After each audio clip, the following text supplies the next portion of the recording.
الحمد لله والثناء لله والصلاة والسلام على رسول الله وعلى آله وأصحابه ومن والاه. أما بعد، إخواني وأخواتي في الله، السلام عليكم ورحمة الله وبركاته. intaa kadib sida uu sheegay walaalkay sheekh maxamuud sheekhulbeled allaha xafido, aniguna waxaan ku faraxsanahay inaan walaalahay halkan ku kulanno magaaladan barakaysan iyo dadka mu'miniinta ee musalliinta ee isugu yimi masjidkan barakaysan. naartiisa allah inaga nabadgeliyo, jannadiisana allah inagu kulmiyo. inta waqtiga kooban ee aynu fadhino waxaan sharxi doonaa xadiid nabiga ka sugan sala allahu calayhi wasalam, muslim ku sugan min xadiidi abi hurayra oo la xidhiidha mowduuca walaaluhu ay iga codsadeen inaan wax ka idhaahdo salaaxu ddiini waddunya, adduunyada iyo aakhiro, ama diinta iyo dunyada ku hagaaga ama dadka u hagaaga. kollay sidaa ogsoon tihiin cilmiga habeen iyo maalinba culimada idiin akhriyaysa, laakiin waxaan anigu u taaganahay unkanna waa cusub yahaye bal isagana ha laga codsado kelmadda. laakiin intaan idiin sheegaya horena waa u maqasheen. alxamdu lilah, cilmiguna waa inoo socdaa, camalkiisuna allah ina waafajiyo. in adduunyada iyo ay diinta labaduba inoo hagaagaan, diinta iyo dunyadu, waxaa lagu tilmaamaya inuu yahay gaayat alabraar waalakhyaar, dadka wanaagsan hadafkooda iyo ujeeddadooda. qodobka labaad xadiidka waxbaynu ka xusi doonaa sharxiisa, iyo qodobka saddexaad oo bacdu cawaamil salaaxi ddiini waddunya, adduunyada iyo diinta iyo dunyadu sida ay ku hagaagi karaan, iyo ducooyinka nabiga sala allahu calayhi wasalam. abi hurayra waxa uu leeyahay xadiidkaa saxiix muslim ku sugan,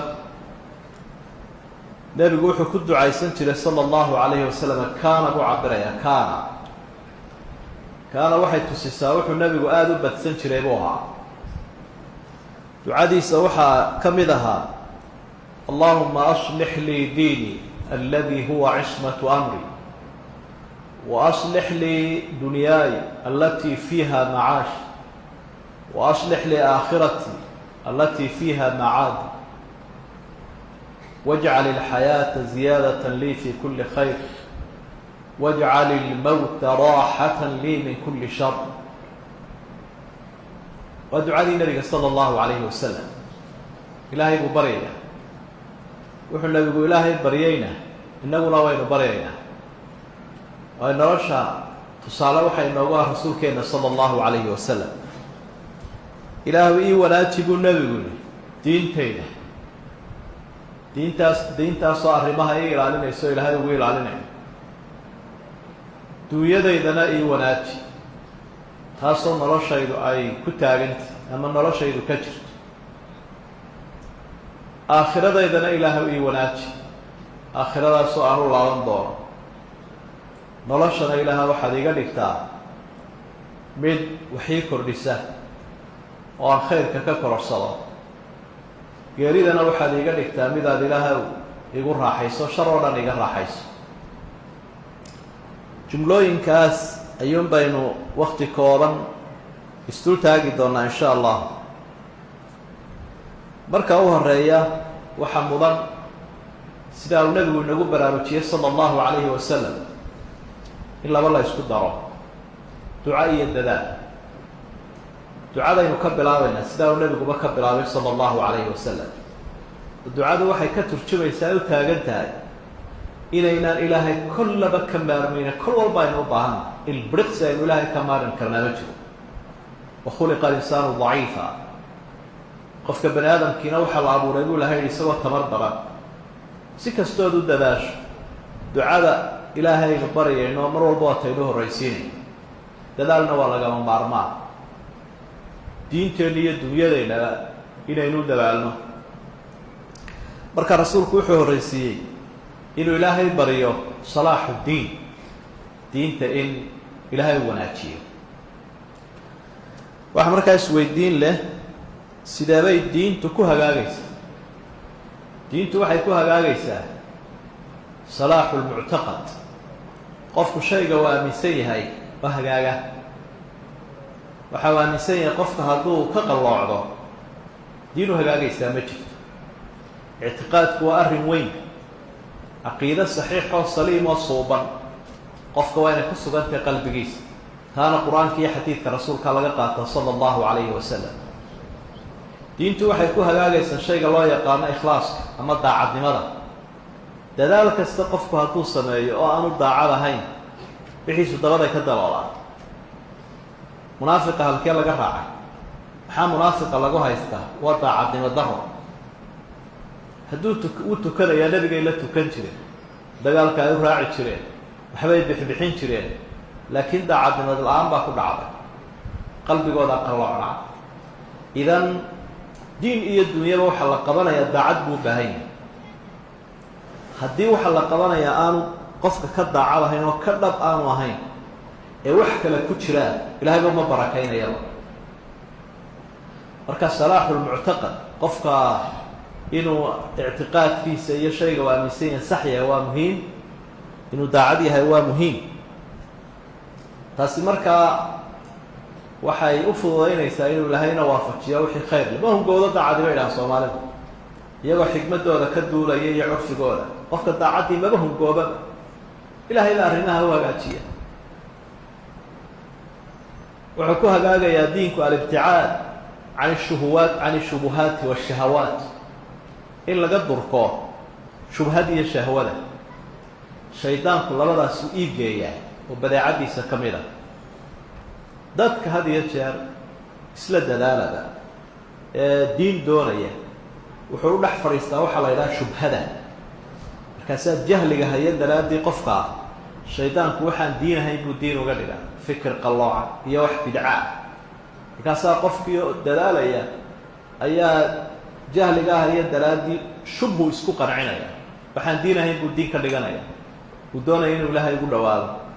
marka kii diin doonay laakiin jahli ku soconaya, shubhadaasuu kaga faa'idaystaa shaydaanku. dadka qaarkood oo dunyada xiisaynaya, hunguri badanina uu hayo dunyada, iyagana shahawaadku kaga faa'idaystaa.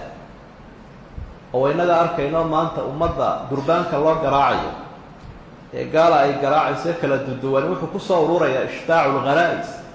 qofka baahidiisoo la dhargiyo, baahida hadalka, ta hurdada, ta hamada, ta aragga, maqalka. qofku xorriyad ha yeesho, ha dhargabay kuleeyahy.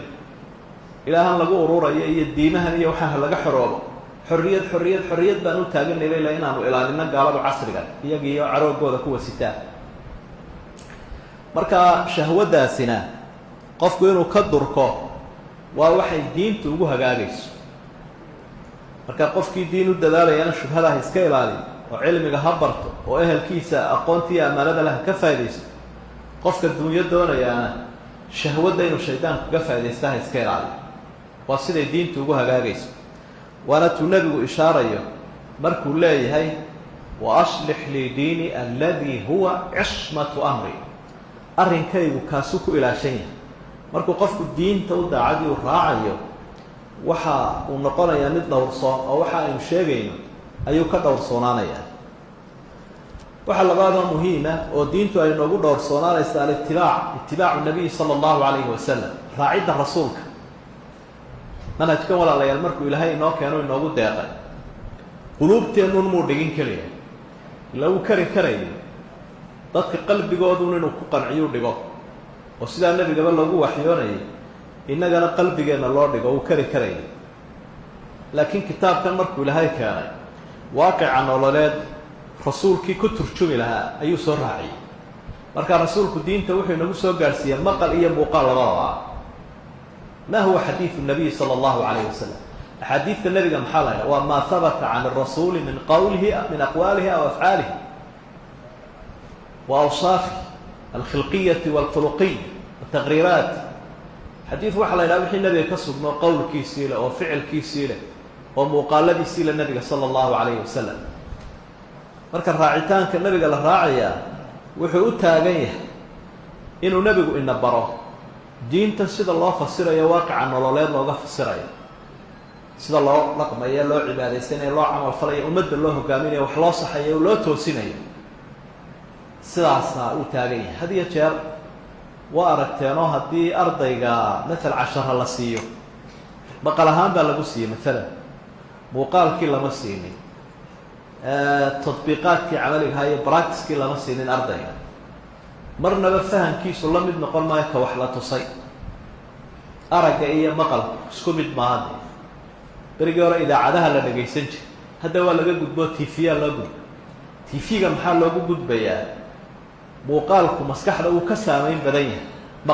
maqalka iyo dhagaysiga sidaa daraaddeed rasuulku sala allahu calayhi wasalam ummadda isagoo diintii gaadhsiiya oo u sheegay ayaa haddana wuxuu leeyahy khuduu canii iga qaata salluu kamaa ra'aytumuunii usalli sida aragteen anigoo u tukan idinkuna u tukan xajka iga koobigareey oo i eegta meel dheer buu fuulaya waxaa dhacaysay mararka qaarkood inuu mimbarkaa salaada ku tukaday miyaad maqasha kitaabu salaa kole culimadu idinka akriyay mimbarkuu fuulayaa nebi maxamed mimbarkan imaamku halkan istaagay dhakadiisu ku tukanaya markaasuu kolla ka soo daadegaya kolla hore u fuulaya waa si loo eegta nebiga calayhi salaatu wasalaam ilaahay ka raali noqdo saxaabatu alkiraam aljiil alfariid qarnigii qiimaha badnaa ee qaaliga ahaa oo asxaabtiisiyadaa inoo soo gudbiyeen muuqaalkii nebiga inagoo arkaynoo kale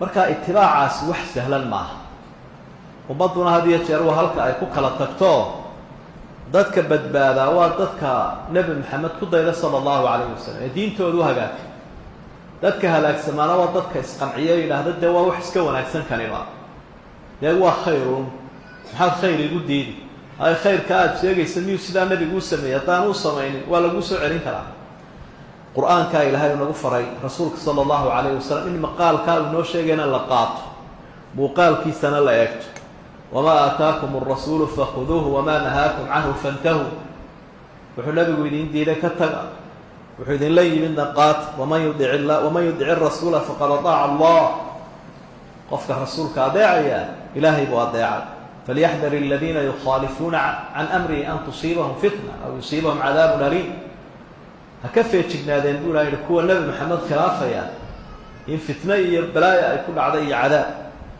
isaguna wuxuu ina leeyahy nebigu sala allahu calayhi wasalam markuu dadka farayo in lagu daydo oo diinta wixii la doonada aan laga yeelin itibaacu inagu adkaynaya man camila camalan laysa calayhi amruna fahuwa rad man axdatha fii amrina hada maa laysa minhu fahuwa rad islaamka iyagu waa noo urursanya waa noo dhamaystiranya buu nebigu leeyahy qofka kusoo dara waxaan ka mid ahay ee iska wanaajista ama qof kale kaga dayda waa marduud waa lagu celinaya idan salaaxu ddiin in badan bay culimadu taa ka warramaane labadaasuu ku ururaya qofkiioo daacada diintiina ugu dadaalaya siduu nebi maxamed inoogu keenay ama uu inoo tusiyey inuuga dhaxalnay sala allahu calayhi wasalam waxaynu usoo gudbi lahayn inagoo soo kookoobayna ishaaraadkaas midhka labaad ee uu nebigu ilaahay baryuu ku ducaystay kuna dadaalayay oo ah salaaxu dunya adduunyadu inay hagaagto oo adduunka inuu ilaahay hagaajiyo inoo hagaajiyo ila diin iyo dunyo ayaynu idhahnaa inagu qofkani muxuu diin hayaa maxaase ilaahay dunyo ugu deeqay marka waxyaabuu ilaahay ku deeqo oo waxay dadku u ordayaan ay u hanwen yihiin waxaa ka mida maalan asaaqadii qofka ilaahay u ballaadhiyo ehelkii sharaftii macrifadii aqoontii deganaanshihii cimrigii oo barakaysan iyo caafimaadkii waalamnu fi lawطaan iyo nabadgelyadii ilaahay uu qofka siinaya iyo waddanka waxyaabahaasoo dhan waxay ka mid yihiin dunyada dadku ay hanwen yihiin ay ku dadaalayaan inay ka horumaraan ee ay ku raaxaysanayaan in arrintaana aynu iyadana ku fikirno oo ilaahay aynu barino una dadaalno inuu hagaajino ilaahayna inoo hagaajiyo iyaduna muhimmad iyo miisaan weyn bay leedahay tirmidi wuxuu ku warinayaa sanad xasan ah من حديث عبيد الله بن محسن رضي الله عنه نبي وحي صلى الله عليه وسلم من أصبح آمنا في سربه معافا في بدنه عنده قوت يومه فكأنما حيزت له الدنيا.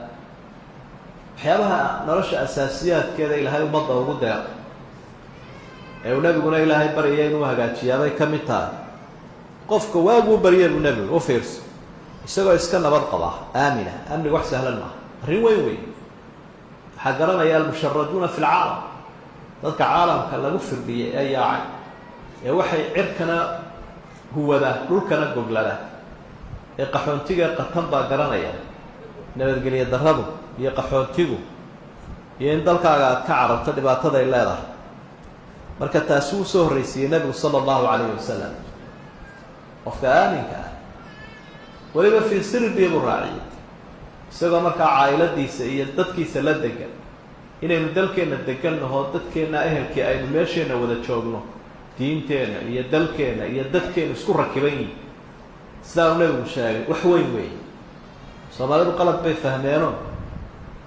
waxay moodayaan haddii adduunyada meelo ka mida la kala joogo oo qoysku meelo ka mida kala joogo inuu ilbaxay ama wax helay waa nooc duruufahu waa xayraan dadka ku dhacay iyo kadeed iyo kala carar ila qoladii reer sama waxyaabihii lagu ciqaabay bay ka mid ahay inuu ilahay adduunyada ku kala fadhiy asuu ka odhan inankaygi iyo inantii qaar australia joogaan qaarna maraykankay joogaan qaar scandinaviankay joogaan yo akhi ina aqal keliya kasoo wada toostaan ayaa ka warwaryar oo ka telefoon yar binicam illaahi bay ka mid tahay inaynu dalkeenna oo aamina iyo dadkeenna oo wada degani ay joogaan waxaa laga yaaba waktiyo dambe inaynu aragno dhibaatada ay leedahay dadkaa meelaha kala duwan joogaan afaf kala duwan marka ay iyagoo ku hadlaya soo ururaan halkan ay kugu imanayaan mid wuxuu ka hadlayaa luqadii scandinavianka midna luqadii wuxuu ku hadlayaa aynu nidhaahne englishtiibuu ku hadlayaa midiba waddanku ka yimi luqadiisiibuu ku hadlaya way dhacdayna way soo xagaabixeen oo odaygii bay u yimaadeen ciyaalkii oo dee xaasku dabadda ay la joogto meelo kala duwan luqada ku hadlaya way safgaran waayeen odaygaa u kala turjumi jiray cishadii dambe odaygiina ka tegay dee way is eegeen ciyaalka marka waxay yidhaahdeen waar odaygii yaraa wanaagsanaa inoo kala turjumaya xaguu tegay taasaa dhici karta waxyaabaa u baahan inay ka dadaalaan jaaliyaddeena dabadda oo dadku intaanay haqaafada iyo ummado kala duwan noqonin inay soo ururaan oo dalkooda ay kusoo ururaan ay qurxiyaan ay horumariyaan marka fii sirbihi baa ii geysay halkaa inaad nabad qabto dalkaaga iyo dadkaagana la joogto wax weyn weeye wax weyn weeye kuwaasa maxay yidhahan dalkaaga hooyaad haybad ku leedahay waxaad nila jirta halkaasaad haybad ku leedahay waa lagu yaqaanaa salaam baad fadhiyaad ka joogsanaysa meeladaha marka aad joogtana sharci keen baad fadhiyaad ka joogsanaysa wuxuu nabigu sii raaciyey sala allahu calayhi wasalam mucaafan fii badani jirkiisana oo caafimaad qaba caafimaad wax weyn wey waxaa la yidhaahdaa asixa taajun calaa ru'uusi اlasixaa laa yaraahu ila almarda caafimaadku waa taaj weyn oo qofka caafimaadka qaba madaxiisa saaran oo ay arkayaan keliya dadka bukaa is arki maysid markaad caafimaad qabto laakiin dadka buka ee nicmadaada aan haysanin ayaa markaad soo booqato saa u eegaya maalin maalmaha ka mid ah ayaa nin sheekh ahaa oonu saaxiib ahay ayaa naan muddo isaragoo markii dambe ayaa isagoo kansar qaba oo dee sii liita ayaanu imi markaan uu arkay buu ilmeeyey wuxuunaan u qaatay un inuu dareemay farqiga noo dhexeeya aniguna saan u caafimaad qaba isagana xaaladiisu siday halkay sii marayso dadku arko saaxiibadiisii markuu arko iyagoo caafimaad qaba isaguna uu il daran yahay qofkaasi wuu naxayaa marka inaad tasliyeyso o aada sabirsiiso ayaa uu baahan yahay mucaafan fii badani waxyaabaha ilaahay loogu mahadnaqo wey cindahu quutu yowmi isagoo haysta quudka maalintiisa quudka maalintu macnaha waxa weeye wax sii badanba maaha qanaacadu wax weyn wey masaariiftii maalinta haddaad masaariifta maanta hayso anta min alagniyaa yoomkan masaariiftiisa haddaad hayso maalqabeenkaad ka midtay sekada lagu siin maayo biil wanaagsan oo ku filan buu qofku soo shaqaystaa maalintii sekadu kuma baxayso aqniyadu ka mid yihi waa wastaan waa nijaar waa shaqo kastaa qab bal hadduu yoomkiisa soo xasilinayo iska lama siinayo. waxaa laga yaabaa laakiin qof 40 ariya haysto saka bixinayo oo masaariif carruurta aan ugu haynin in isaga la siiyo sakadii oo faqiir uu yahay. cindahu quutu yawmi, quudkiisina uu haystaa, fakaanamaa xiizat lahu dunya, adduunyada waxba kama maqnee waa usoo ururtay. wuxuu nabigu inoo tilmaamaya sala allahu calayhi wasalam waxyaabaha qofku qancinaya uu markaa ogaanaya in diintiisu ay markaa dunyadiisu ugu hagaagayso. wuxuu rasuulku xusay sala allahu calayhi wasalam in arrintani laakiin qanaacad ay u baahantay. waa xadiid saxiix muslim ku sugan min xadiidi cabdillaahi bni cumar radia allahu canhu qad aflaxa man aslama warusiqa kafaafan waqanacahu allahu bima aataa. wuu liibaanay buu nabigu qofka intuu islaamay ilaahayna uu siiye wax kafaafahoo ku filan kuna qancay. haddii aad wax kasta hesho oonad qaanacaad haynin waxaagu ma tirsanaa. taasuu nabigu sii xusayaa sala allahu calayhi wasalam. waa arrin qaanacaadii ula xidhiidheen. waxa uu leeyay unduruu ilaa man huwa asfala minkum walaa tanduruu ilaa man fawqakum fadalika ajdaru an laa tasdaruu nicmat allahi calaykum. xadiidkii saxiixa tirmidi ku sugnaa min xadiidi abi hurayra. waar dadka idinka hooseeya eega, dadka idinka hooseeya eega oo ha eegina kuwa idinka sarreeya. waa arrin la xidhiidha xagga dunyada, laakiin xagga diinta ma aha. cilmiga iyo cibaadada iyo arrimaha ilaahay loogu dhawaanayo qofka kaa horeeya kaa sarreeya la eegaa. wa fii dalika falyatanafas ilmutanaafisuun limili hada falyacmal ilcaamiluun. tartan baa xaggaa loogu jiraa, waa la kala dheeraynaya.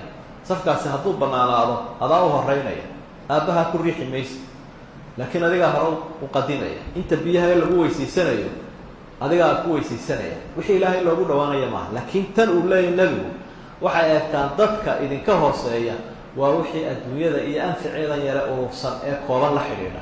hoob iyo hoobay ku macaantay cunada weynan soomaalida.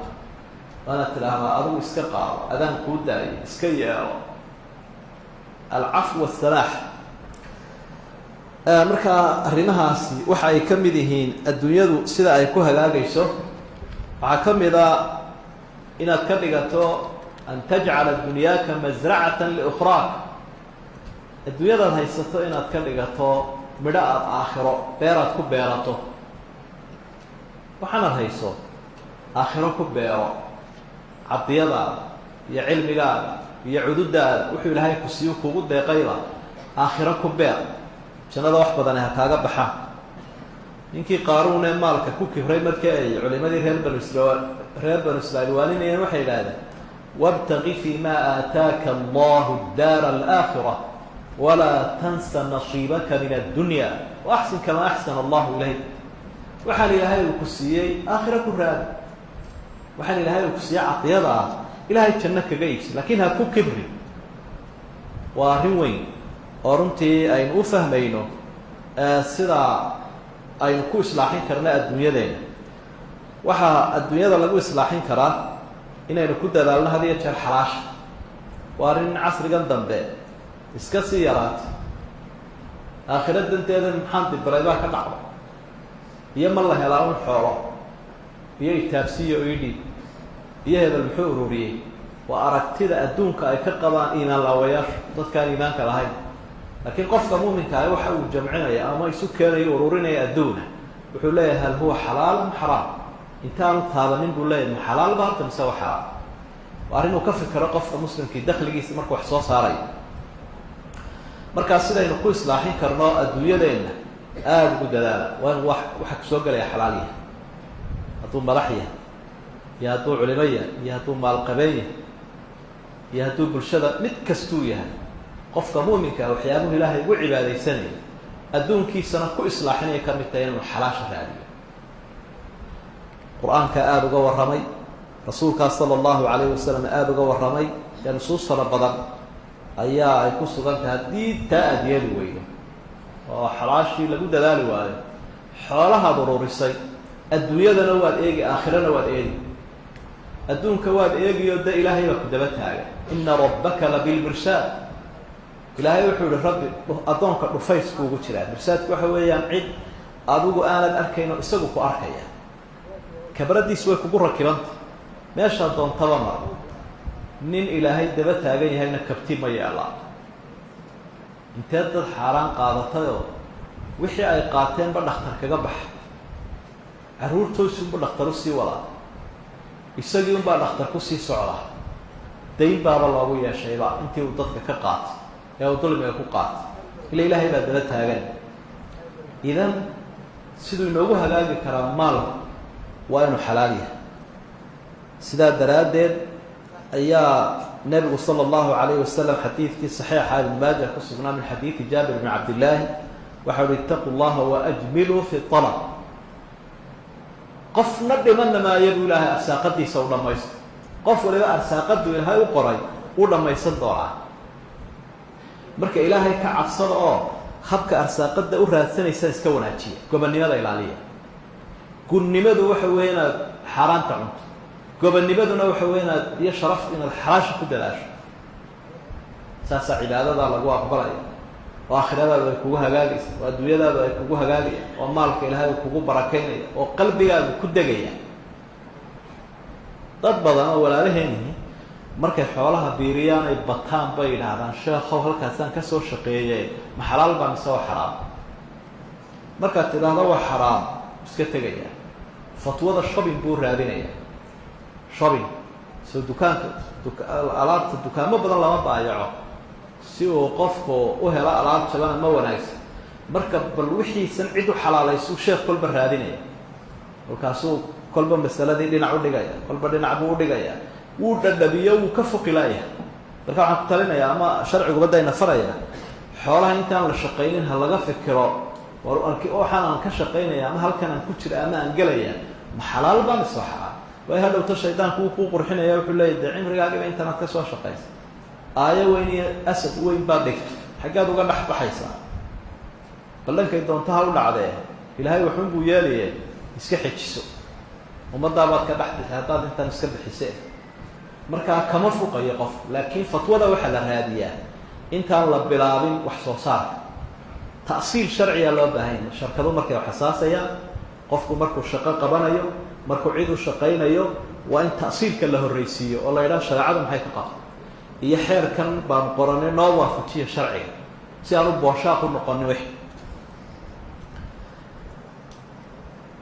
waxaa uu nabigu sii raaciyey sala allahu calayhi wasalam intaa haddii aynu ku dhaafno salaaxa adduunyada inuu ilaahay bariyey salaaxu laakhira aakhiro wanaagsan wa aslix lii aakhiratii allatii fiiha macaadi aakhiradeyda ilaahay u wanaaji haddee waa nebi maxamed sala allahu calayh wasalam kaan maqaaladiisa xikmadaysan dhegaysanayna aakhiradayda kolleyba aanu noqonaya halkaa wuxuu inoo faa'iiday nebigu inaan tan lagu waaraynin laakiin safar ay ta ayaaba la marayo imtixaanna waad maraysa diintaad ku imtixaananta oo dunyadaad ku imtixaananta imtixaankuu soo afsharmaya abaalmarintiisii baana ku xigaysa taasina aakhiray jirtaa marka aakhiradaana ilaahow ii wanaaji marka culimadu waxay yidhahaan siyaabaha ilaahay uu aakhira addoonka ugu wanaajinaya waxaa ka mid ah bixusni alkhaatima inuu ilaahay khaatimo wanaagsan qofka waafajiyo rasuulku sala allahu calayhi wasalam waxa uu ku xusay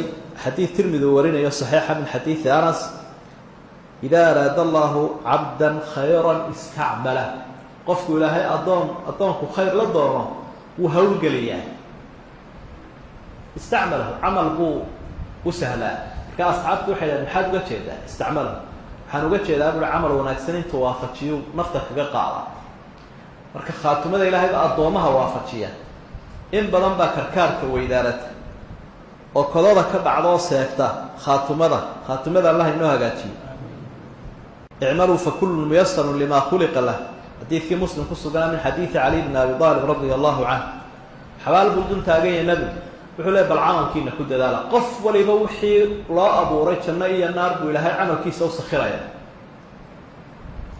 marka rasuulku sala allahu calayhi wasalam wuxuu baryayaa inuu ilaahay u wanaajiyo aakhiradiisa khaatumo fiicanna ilaahay uu siiyo naarta uu ka nabadgeliyo soo xaadiriyo maca asucadaa waalabraar dadka saalixiinta macooda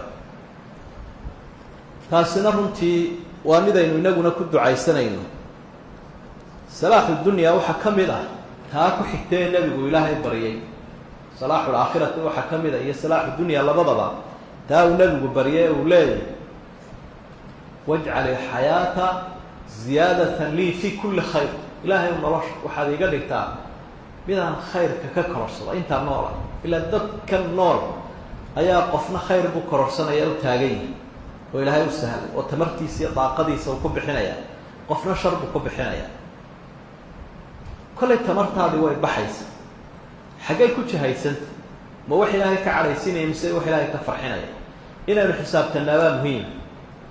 caawa markaad seexanaysad keligaa tahay 12 saacadood ee kusoo dhaafay maanta ee aada suuqa joogtay, aada bakhaarka joogtay, aad saaxiibada la joogtay, bal waxaad waddo ka sheekeen qowl iyo ficil, dib u miisaan camalkaaga. cimrigaaga mafaa'idu u kordhinaya mise khasaare? markaasaa nolosha ay macno yeelanaysa. khayrukum man daala cumruhu waxasuna camaluh. xadiidkii saxiixa nebigu wuxuu lehy sala allahu calayh wasalam, waxa idinku khayr badan qofka cimrigiisu u dheeryahy camalkiisuna wanaagsan yahy. waxa idinku shar badan qofka cimrigiisu uu dheeryahay camalkiisuna xun yahay. ilaahay oo cimri dheer unha iska odhanin ilaahu cimri dheer oo camal wanaagsan le aad ku ducaysan. ilaahu cimri dheer oo baraka leh ayaad ku ducaysanaysa. hadduu 80 jir iyo 100 jir yahay aan kubkiisa wayse marinin oo kadeedanoo xaaraan cunabal ka waran, cimrigiisa dheer muxuu yahay? waa wabaalun calayh, cuqubuu ku yahay. dad buu ugu shar badan yahay buu nebigu leehy sala allahu calayh wasalam. xadiid kaloo nasaa-i ku sugan oo saxiixa, rasuulku wuxuu ina siinayaa talooyin waaweyn. 5 arrimood ka faa'iidaysa intaan shani kusoo gaadhin. waxaa ka mid ah xayaataka qabla mawti. noloshaada ka faa'iidayso inta aan geeridu kugu imanin, ila fursad baa lagu siiyey. xadiidku dalxa baa isna baabkaa u daliila. asxaabigaa dalxat bnu cubaydillaahi radia allahu canhu wuxuu leeyay 2 nin baa soo islaamay waqtigii nebiga sala allahu calayh wasalam. mid baa dadaal badnaa, dagaalkiiyo jihaadkiina wuu galay, waa shahiiday.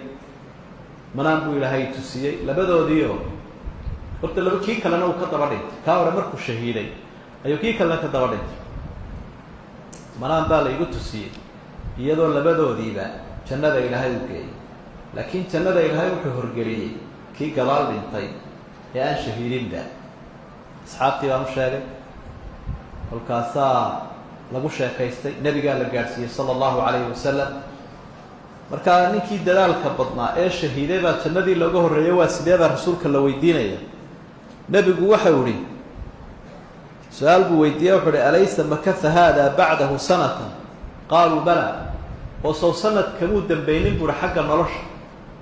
haabay dhahay. wa adraka ramadaana fasaama wasalla. sow ramadaanna muu soomin kada wa kada, intaasoo sajda iyo sunnayaalana soomuu tukanin, intaasoo salaada iyo ramadaana uu soomay, soomay jirin? haa. markaa nebigu wuxu uhi famaa baynahumaa abcadu mima bayna aلsamaa'i wاlard. haddaba masaafada udhaxaysa labadooda xagga jannada way ka weyntahay inta cerkeedu ka udhaxaysa. haddaba waa shahiidkii dhammaa ee dadaalka badnaa. maxaa lagaga dheereeyey? sanad baa laga dambeeyey. walaalayaal, cimriga aynu ku ciyaarayno fayaa daycata alacmaari tamshi sabahlala. imaamu shaatibi kitaabkiisa marka uu ka warramayo dadka waaninaya waxa uu leeyahy cimrigeenu sida biyuhu u shubmaya. iyaga cimrigoodu uu kaydsanaayo dhinac fiican bay uga faa'iideeyeen. cimriga shubmaya waa keena sida biyaha u shubmaya ee aan weel lahayn. gelinka horena kursigaasaa la fuushan yaha cab oo qaxwo lagu cabaya. gelinka dambena qaarna siyaasad bay hurgufayaan iyo reer hebel, qaarna dee waabay qayilayaanba.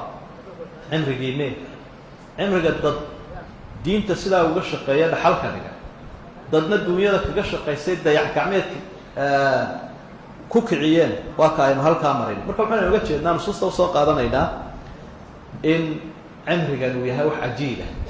qaar baa caban doona aakhiro markay ilaahay hortagaa. kolkaasaa ilaahay arrin su-aal buu weydiinayaa. wuxuu leeyahy awalam nucamirkum maa yatadakaru fiihi man tadakar waja'akum الnadiir faduuquu famaa lilظaalimiina min nasiir. maxaa anigay weydiinaysaan buu ilahay leeyahy, sawka idin cimri siiyey muddo 10 lagu qaadan lahaa, lagu cibro qaadan lahaa, baaban cimrigaaban idin siiyey. marka cimrigu wax cajiiba wey. ma mudna fursaddan ilaahay uu ku siiyey aanu haynin walaalkeennii dhintay. xabaalaha dadka jooga haddii microfonka lagu dhaweyn la waraysan lahaa, maanta wax la weydiin lahaa, waxa u weyne ka caban lahay waa cimriga oo soo xidhmay.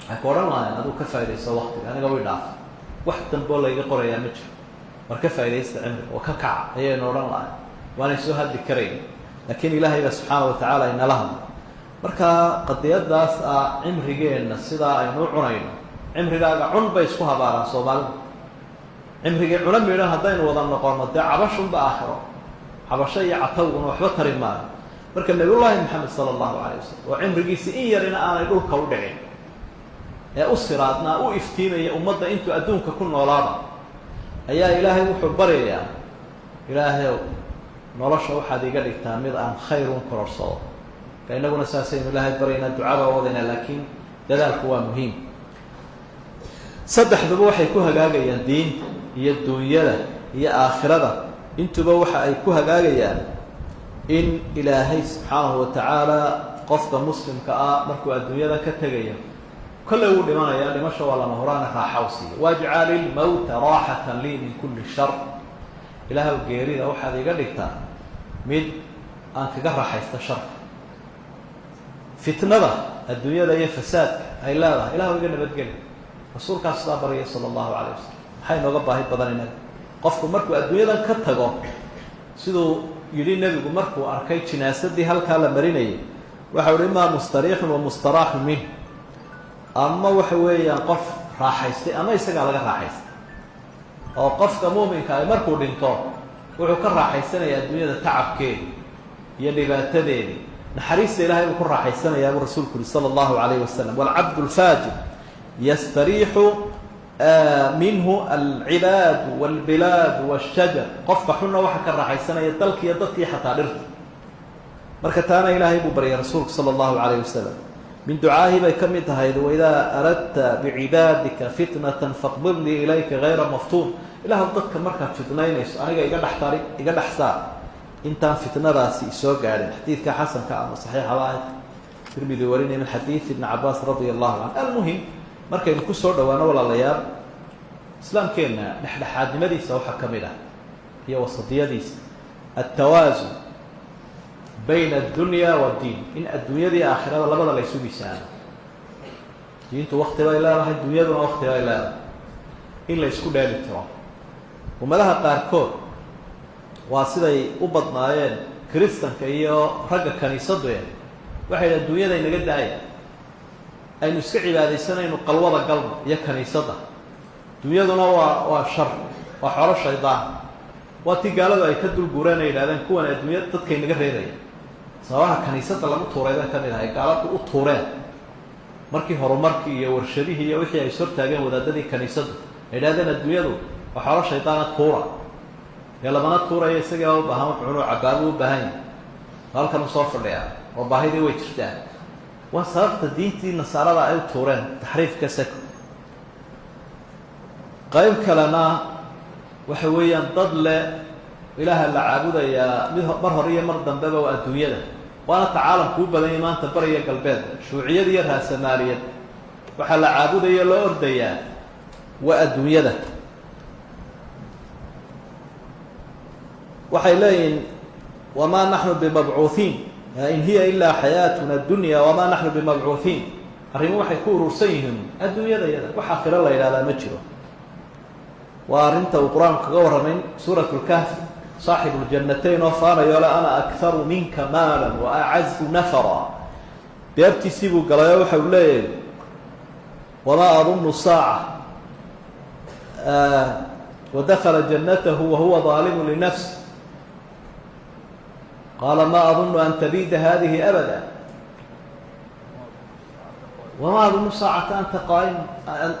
adunnu saacata qaa'ima beer buu galay wuxuu le wallahi waxaan u malaynayaa tani inaanay kala kacayn sidan un bay isaga hagaagsananaysa maasha allah maasha allah uma odhan lakiin wuxuu leeyahy tani weligeed isbedeli mayso qiyaama wax la yidhahdaana ma jiro fircoon baa wuxuu leeyahay alaysa lii mulku misr maxaa muuse ka eegaysaan anaaba masar iska wada leh kuwan maantana waxay leeyihiin adduunyada dee naga amar qaata tiknolojiyadeedii iyo hubkeedii iyo ilbaxnimadeedii iyo mucaawanadeedii iyo annagaa leh hanaga naga dambeeya maxaa laynagu haystaa inta laynagu haystaa waa intaasu marka ilaahoodii waxay ka dhigteen adduunyada laakiin qofka muslimka ahi sidaa aynu hore usoo xusnay qur-aankuna mafaahiimta uu inoo saxayo waxa weeye qofka muslimka inuu diintiisa ilaashado oo ku dadaalo dunyadiisana uu ka shaqaysto shaqada marka uu hayana uu ilaahay u cibaadaysanaya subxaana wa tacaala haddaad reerkaaga u shaqaynayso ama dalkaaga u shaqaynayso dadkaaga u shaqaynayso waa cibaadaad niyoonaysa baahidaad u baahan lahayd bani aadam ayaad ka kaaftoomaysaa oo aada ka maarmaysa yaa bani aadama khuduu ziinatakum cinda kulli masjid quruxdiina qaata baa ilaahay u leeyahy wuxuu ilaahay ammaanay dadka hanka weyn kuwii hanka yaraa ilaahay uu eedeeyay ee marka xajka ay yimaadaan odhan jiray ilaahay adduunyada keligeed nasiib een aakhiro ilaahay weydiisan jirin lakin wuxuu ilaahay ammaanay kuwa odhanaya rabbana aatina fi dunya xasana wa fi laakhirati xasanatan waqina cadaaba naar waa hanweynaan ilaahu adduunyana hada haya aakhirana hada haye ilaahu labadaba nasiiyo noo hagaaji waataynu ku ducaysanayna inaguna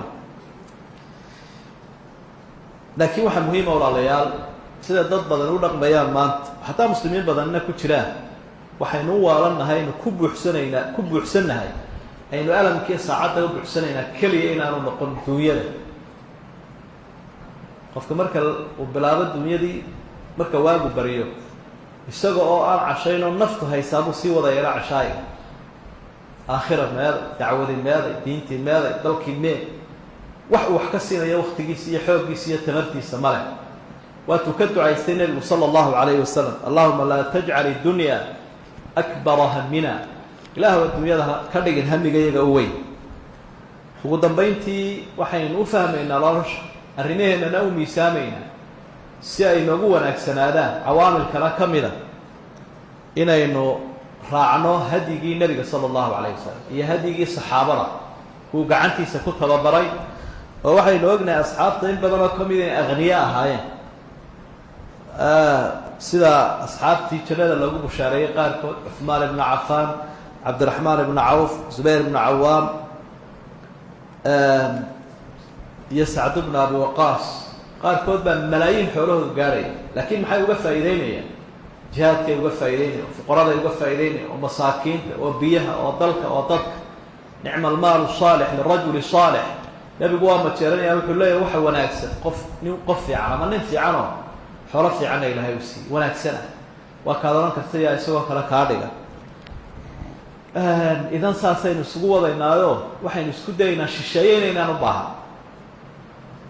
dadku had iyo jeer marka duruufi ay ku dhacdo iimaankooduna iska yaro qoornuu iska yaro daciif yahay gunnimay ku dhacaan oo gobonnimadaa ka tahay hadduu qofku baahi ku dhacdo iimaan xejiyo oo bireeg u noqdo qawiyana aanu lahayn waxaa laga yaabaa inuu ama gaal ka daba dhaco ama shaydaan iyo balaayo inuu u galo oo diintiisa iyo dalkiisa iyo wejigiisaba u iibsado soo ma dhacdo dad badan baa ku qaxweeyey oo ku shaaheeyey diintoodii iyo dalkoodii iyo sharaftoodiiba waxaa keenaysa hayn la-aanta iyo faramadhnaanta ayaa keenaya inaad ummado shisheeyo daba carabto tanaasul ka samayso wixii usuushaadii iyo wixii aada u noolaydba marka ummaddu inay isku filaato oo wax xalaala ay kasbadaan oo dalkooda ay camiraan oo dadkooda ay ku filaadaan ay kaafiyaan oo diin iyo duunyaba dadka ay siiyaan waa ta laynaga doonaya saxaabadu ahaayeen ridwaan ullaahi calayh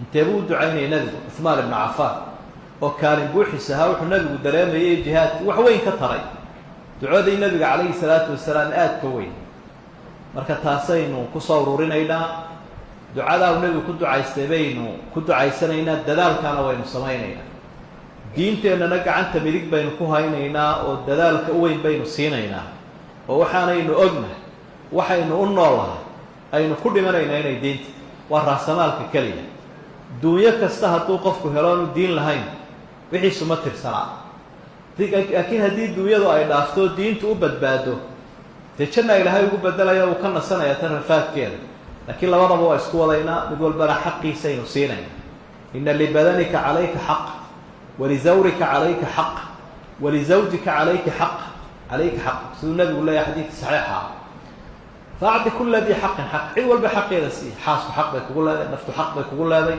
martidii ehelku xaq bay kugu leedahay ummaddu xaq bay kugu leedahay marka midhkaasaynu kusoo ururinay labada dhanba waa inaynu isu taagno duunyadeennana diinteennana hagaajino dunyadeennana hagaajino dadkuna iskaashadaan oo wax badan baa qofku aanu hirgelin karin wixii dalka loo qabanayo ama dowladnimada loo qabanayo wax badan baan qofku keligii hirgelin karin laakiin iskaashi u baahan ilbaxnimaduna iskaashigaasay ku jirtaa islaamku inagu dhiirigelinayo ee ummaduhuna ay maaragtay had iyo jeer ku horumareen adduunyada intaasaan sheegi lahaa naftayda iyo idinkaba aadna waa umahadsantihiin dhegaysiga wanaagsan iyo sida fiicana usoo ururteen ilaahay baan ka baryayaa miisaanka xasanaadkana inuu inoo saaro wixii aynu ku gafnayna inuu inaga dhaafo jannadiisana uu inagu soo ururiyo halkaan aynu ku wada faraxno wasalaamu calaykum waraxmat ullahi wabarakaatu